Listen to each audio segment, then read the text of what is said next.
பரவாயில்ல, 2 தம்பியை மட்டும் கைதட்டிருக்கீங்க முன்னால. ஆக கைதட்டி அன்பு அண்ணார் அவர்களுக்கும் அவரை சார்ந்த குடும்பத்தார்களுக்கும் உள்ளம் கனிந்த நன்றி. நன்றி கலந்த வணக்கத்தோடு அன்பு தம்பிமார்களுக்கும் நன்றி. நன்றி கலந்த வணக்காக இருப்பினும் கூட இட்டபடி நோக்க எடுத்தடி கொப்பளிக்க வட்டில் சுமந்து மரங்க செய்ய கொட்டி கிளம்போ கிளங்கிட்டு நாவிலே குவினார் வளம்போசிதான் வையம் பெறுமோ என்று அற்புதமான முறைகளிலே ஆக நாவிலே வளம்போசை வைய வர வேண்டும் என்பதற்காகவே ஆளோடும் சோ என்று கூவாமல் குவிக்கொண்டு இருக்கின்றாளே இந்த கோகிலவாணி சுந்தரவள்ளி. முருகனை அருகில் வா, கந்தனை அருகில் வா என்று முருகனுக்காக தைப்பூச திருநாள் அன்று வேலுமலை சாரலே புரிஞ்சனத்திலே முருகா முருகா என்று மூ என்றால் முகுந்தன். இந்த முருகா என்று சொல்லுக்குள்ள எத்தனை தெய்வம் அடக்கா, ஏன் அவரை கூப்பிடுறோம் அப்படிங்கிறது பாருங்க. ஏதோ ஒரு ஆபத்து வந்துருச்சுன்னா முருகான்னு சொல்றோம். இப்ப இந்த 3 எழுத்து மு ரு கா. மு என்றால் முகுந்தன், ரு என்றால் ருத்திரன், கா என்றால் காகுந்தன்.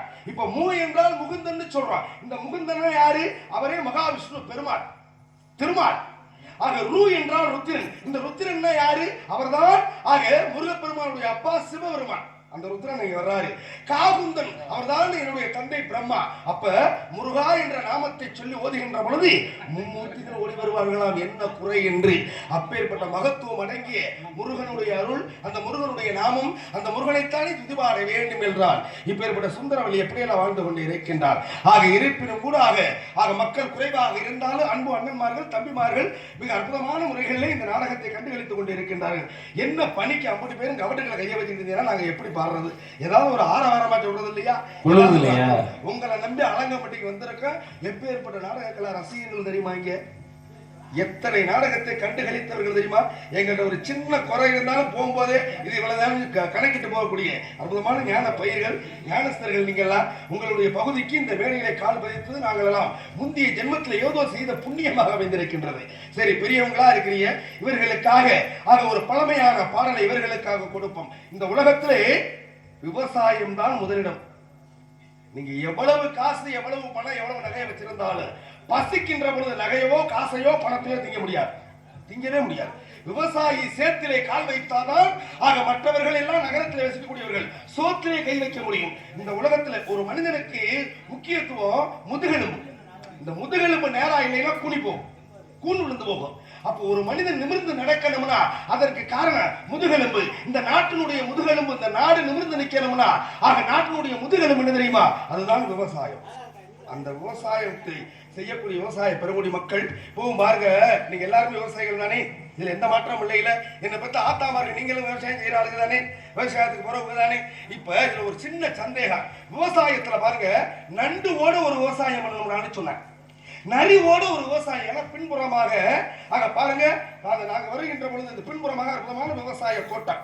அப்ப அதை பார்த்தோன்னே எனக்கு ஒரு ஞாபகம் வந்தது. நண்டு ஓட ஒரு விவசாயம் பண்ணணும், நரி ஓட ஒரு விவசாயம் பண்ணணும், வண்டி ஓட ஒரு விவசாயம் பண்ணணும், தேர் ஓட ஒரு விவசாயம் பண்ணணும்.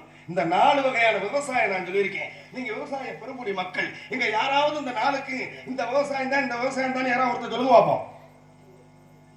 ஒரு உள்ள வாயை திறக்க மாட்டேன் இன்னைக்கு முச்சூடு கத்துனாலும் எல்லா விவசாய பெருங்குடி பாருங்க. ஐயா நம்ம நான் சொல்லல சுவாமியா, முன்னோர்கள், நம்மளுடைய முன்னோர்கள் பெரியவர்கள் வகுத்து வைத்த வழி.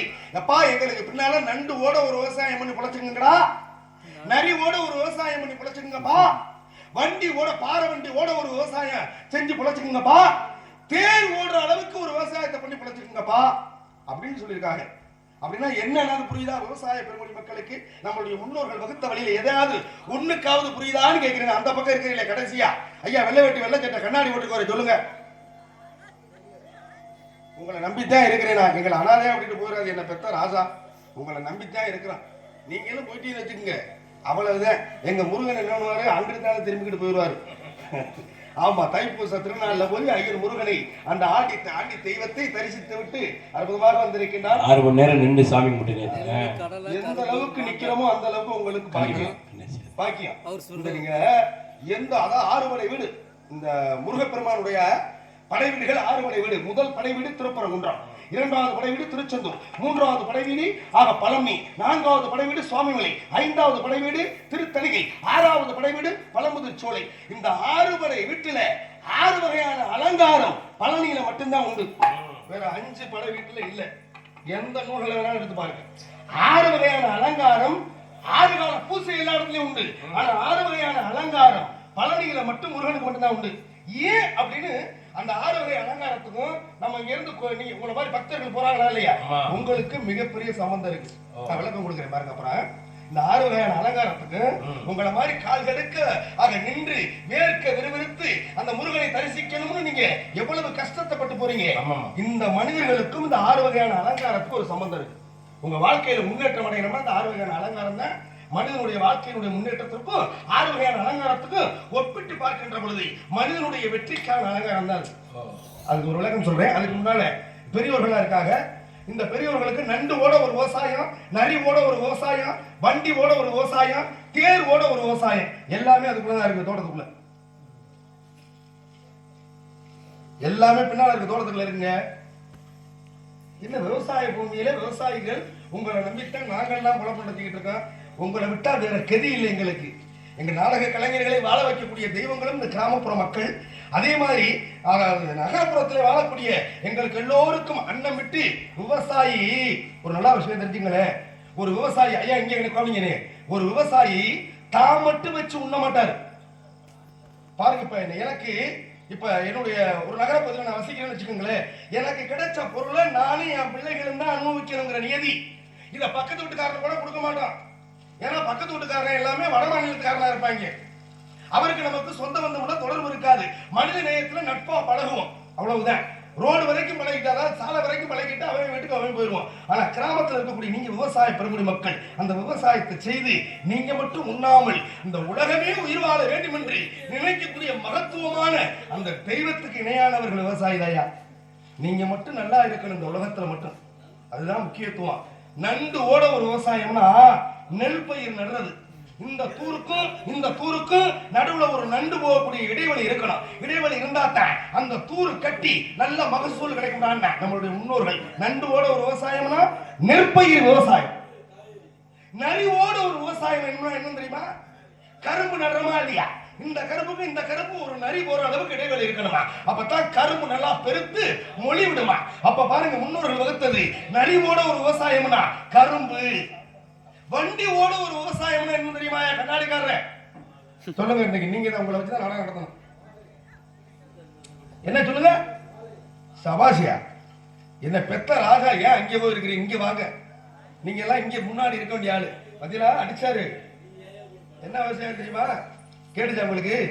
ஐயா சொன்னார்ல, வண்டினா ஒரு பாறை வண்டி போற அளவுக்கு ஒரு விவசாயம் செய்யணும்னா இந்த பக்கம் ஒரு வாழைக்கட்டை, இந்த பக்கம் ஒரு வாழைக்கட்டை, நடுவுல ஒரு பாறை வண்டி போற அளவுக்கு இடைவெளி இருந்தாத்தான் அந்த வாழை நல்லா தாறு விட்டு மகசூல கொடுக்கணும்னு சொன்னேன். அப்ப வண்டி ஓட ஒரு விவசாயம்னா வாழை நடணும்னா. தேர் ஓட ஒரு விவசாயம். ஐயா கண்ணாடிக்காரர் சொல்லுங்க. எங்க அண்ணன் அற்புதமான ஒரு அறுசுவை உணவு. அண்ணே சாப்பாடு போட்டவருடைய பேர் என்ன? அம்பலாரா? மற்ற மகிழ்வு. மிக அற்புதமான அறுசுவை உணவு. ஆனால் பாருங்க, ஒரு தேர் ஓட விவசாயம் பண்ணணும்னா, ஒரு தேர் நடுவுல போகணும்னா அந்த பக்கமா ஒரு தென்னந்தூரை வச்சு, தென்னஞ்செடியை வச்சு, இந்த பக்கம் ஒரு தென்னங்கண்டை வச்சிட்டோம்னா நடுவுல ஒரு தேர் ஓடக்கூடிய அளவுக்கு இடைவெளி இருக்கணுமா. அப்பதான் அந்த தென்னை மரம் நல்லா காய் காய்ச்சி நமக்கு மகசூலா கொடுக்குமா. அப்ப நண்டு ஓட ஒரு விவசாயம்னா நெற்பயிர் விவசாயம், நரி ஓட ஒரு விவசாயம்னா கரும்பு விவசாயம், வண்டி ஓட ஒரு விவசாயம்னா வாழை விவசாயம், தேர் ஓட ஒரு விவசாயம்னா அதுதான் தென்னம்பிள்ளை விவசாயம். இதுதான் விவசாயிகளுக்கு உண்டான பெருமைகளும் அருமைகளும் வாழ்ந்த பூமி. அப்ப ஆரம்பத்திலே நான் சொன்னேன், ஒரு பெண்கள், திருமணமான பெண்கள், இப்ப ஒண்ணும் இல்ல, உங்க மனைவி இந்த இருக்காங்கல்ல, பெரியவர்களா இருக்கிறீங்க நீங்க, நான் உங்கள்கிட்டயே பேசுறேன். ஐயா, எங்க ஐயா வெள்ளை வெட்டி வெள்ளை சட்டை கண்ணாடி ஐயா, நீங்க அவ்வளவு தூரத்துல இருக்க கூடாது, நீங்க எல்லாம் பக்கத்துல வந்து இருக்கணும். இருந்தாலும் கூட ஒரே ஒரு சின்ன சந்தேகம், ஒரு திருமணமான பெண்கள் 5 இடத்துல குங்குமம் வைக்கணும்னு சொல்லிட்டேன். ஒண்ணு உங்க மனைவி இருந்தா பக்கத்துல கேட்டு, ஏப்பா நீ 5 இடத்துல வைக்கிறேன்னு கேட்டு சொல்லுங்க. இல்ல என் முட்டாட்டி வைக்கிற இடத்துல 5 இடம் தான், 5 இடத்துக்கு அர்த்தம் உண்டுன்னு யாராவது தெரிஞ்சா சொல்லுங்க. இது ஒவ்வொரு வீட்லயும் ஒவ்வொரு மனைவிமார்கள்ட்டையும் பெண்கள்ட்டையும் சுமங்கலியா இருக்கக்கூடிய பெண்கள்கிட்ட நடக்கக்கூடிய சடங்கு. இது ஏன் வைக்கிறாங்க அப்படின்னு நம்ம அலங்கப்பட்டியில ஆக எல்லோருக்கும், இந்த பெண்கள் எல்லோரும் தெரிந்து கொள்ள வேண்டும், ஆண்கள் எல்லோரும் தெரிந்து கொள்ள வேண்டும். நம்ம மனைவி சரி 5 இடத்துல வைக்கிறது சரி, இந்த 5 இடத்துல யாருக்காக வைக்கிறீங்க? வைக்கிறது பெருசு இல்ல, எத்தனை இடத்துல வைக்கலாம். அதுக்கு காரணம் சொல்லணும்ல. கோவில வந்து இந்த இடத்துல கட்டாம எத்தனையோ இடத்துல கட்டிருக்கலாம்ல. அந்த தெய்வம் நான் இங்குதான் குடிகொள்வேன் என்று அதை நியமித்து உருவாகி அந்த இடத்துல அமர்ந்திருக்கின்றது. அப்ப அவருக்கு அங்கதான் பண்ண முடியும். இப்ப ஒண்ணு இல்ல, 5 இடம்னு சொன்னல, பெண்கள் திருமணமான பெண்கள் 5 இடத்துல குங்குமம் வைக்கணும்னு நீங்க யாராவது பாத்திருக்கீங்களா? 5 இடத்துல வச்சு யாரோ ஒரு ஆம்பளை ஒரு பொம்பளை சொல்லுங்க பாப்போம். எந்தெந்த இடம் சொல்லுங்க. என்ன பெத்த பெரியம்மா சொல்லு. நீ சொல்லணும். உன்னை வச்சுதான் நீங்க நாடகம். எங்க ஐயா வெள்ளை வெட்டி வெள்ளத்திட்ட அவரை வச்சு உங்களுக்கு 5 இடத்துல வைக்கணும். நியாயமானது. எத்தனை இடம் ஐயா? சர்வ சாதாரணமா சொல்லுங்களேன். 1 மாங்கல்யம் 1, தொண்டையில 2, அதாவது வகிடு எடுக்கக்கூடிய இடத்துல 3, நெற்றி 1, 4 வேற. இன்னொரு இடம் தான் புரியல. ஆனா எங்க அண்ணன் இருக்குமா சொன்னாரியா? 4 இடம். அண்ணனாவது வாய் திறந்து சொல்லியிருக்காரு. நம்ம பக்கம் மேலக்கார ஐயா அண்ணனுக்கு ஒரு கைதட்டல் கொடுங்க. நல்லா இருக்கு. அவர் கொடுங்க. எங்க அண்ணன் சொன்னா எப்படி இருக்காரு? முத்து முத்தா சொல்றாரு. 1 மாங்கல்யம், இன்னொன்னு தலை வகிடு எடுக்கக்கூடிய இடத்துல மேல 1, அதுக்கு நெற்றியில 2, தொண்டைக்குழியில 3, மாங்கல்யத்துல 4, இன்னும் ஒரு இடம் தான் தெரியல. அப்படி என்னதான் அந்த ஒரு இடம் இருக்கு? இன்னைக்கும் பாருங்க, செட்டியார் வீட்டு பெண்கள் எல்லாம் வந்திருப்பாங்க. நடு மண்டையில ஒரு குங்குமம் வச்சிருப்பாங்க. இந்த வகிடு எடுத்திருப்பாங்கல்ல, வகிடு எடுக்கக்கூடிய இந்த நெற்றி கிட்ட ஒண்ணு வச்சிருப்பாங்க. நடுவுல உச்சி குழியில ஒரு இடத்துல குங்குமம் வச்சிருப்பாங்க. அது பாருங்க, விவரம் தெரிந்தவர்கள் மட்டும் வச்சிருப்பாங்க. ஏன் அப்படின்னா, ஏன் உச்சிப்புள்ளியில வைக்கணும்? 1 உச்சிப்புள்ளி, 2வது வகிடு எடுக்கக்கூடிய இடம், 3வது நெற்றி, 4வது தொண்டைக்குழி, 5வது மாங்கல்யம். அப்போ ஒரு திருமணமான பெண்ணு 5 இடத்துல வைக்கிறாள். ஏன் உச்சிப்புள்ளியில வைக்கணும்? ஏன் வகிடு எடுக்கக்கூடிய இடத்துல வைக்கணும்? ஏன் நெற்றியில வைக்கணும்? ஏன் தொண்டைக்குழியில வைக்கணும்? ஏன் மாங்கல்யத்துல வைக்கணும்?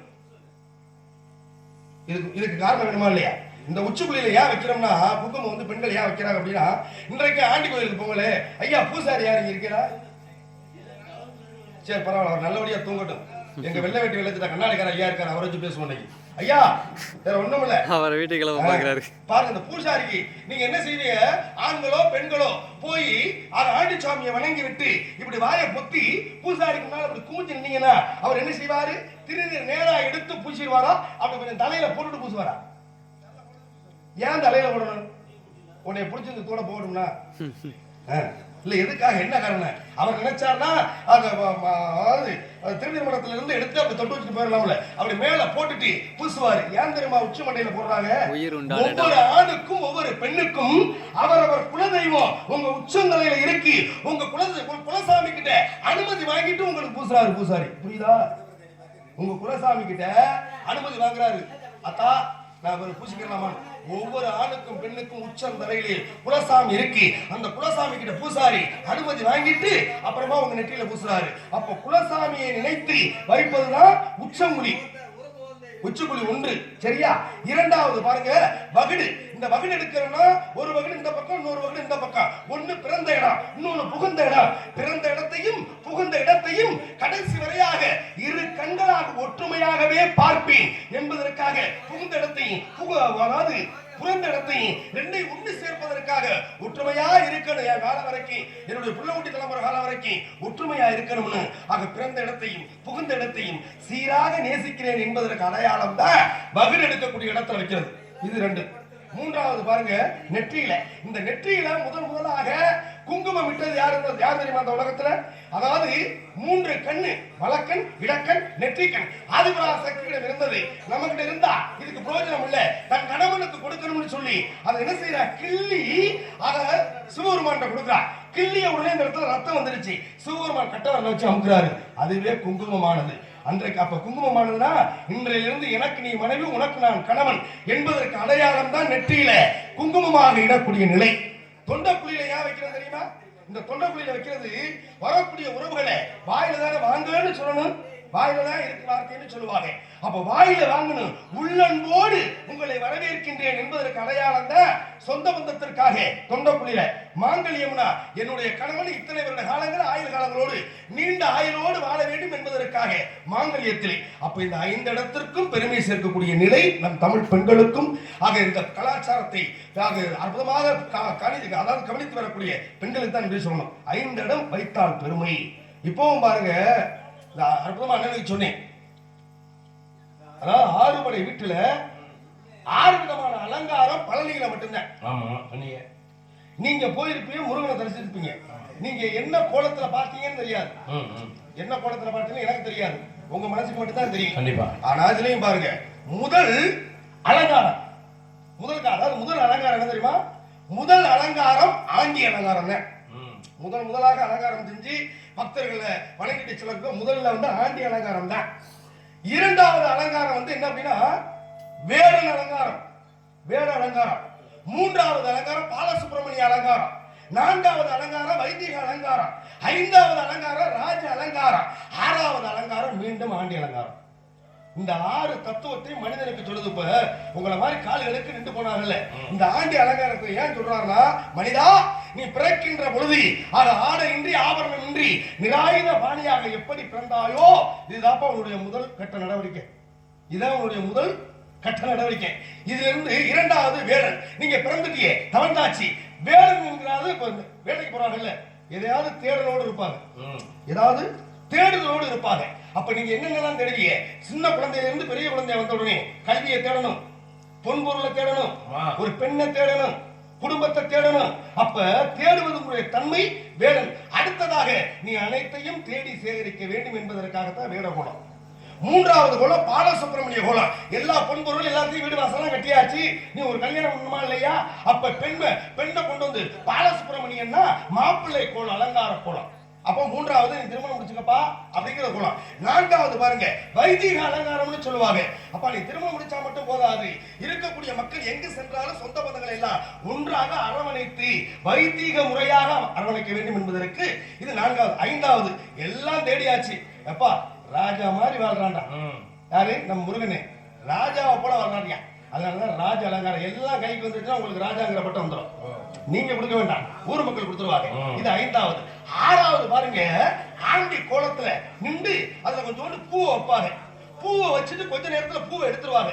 அப்ப இதுல இருந்து என்ன முருகன் சொல்ற அப்படின்னா, எத்தனை செல்வங்கள் கல்யாணம் பண்ணாலும் உள்ள ஊட்டியில பெற்றாலும் நீ ராஜ மரியாதை இருந்தாலும் ராஜ வாழ்க்கை வாழ்ந்தாலும் கடைசியாக உங்ககிட்ட இருக்கிறது இந்த சொத்து பத்து பூரா போயிரும்டா.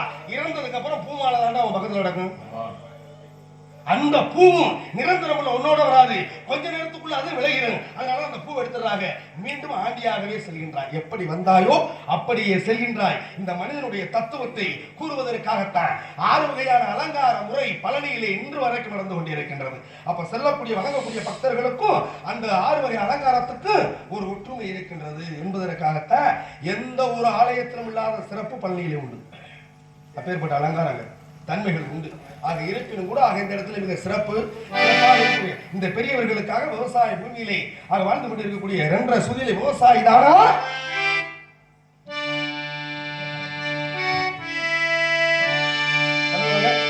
பெத்த ராஜா. ஐயா கண்ணாடிக்காரர் உங்களுக்காக ஒரு பாட்டு, பழைய பாட்டு. விவசாய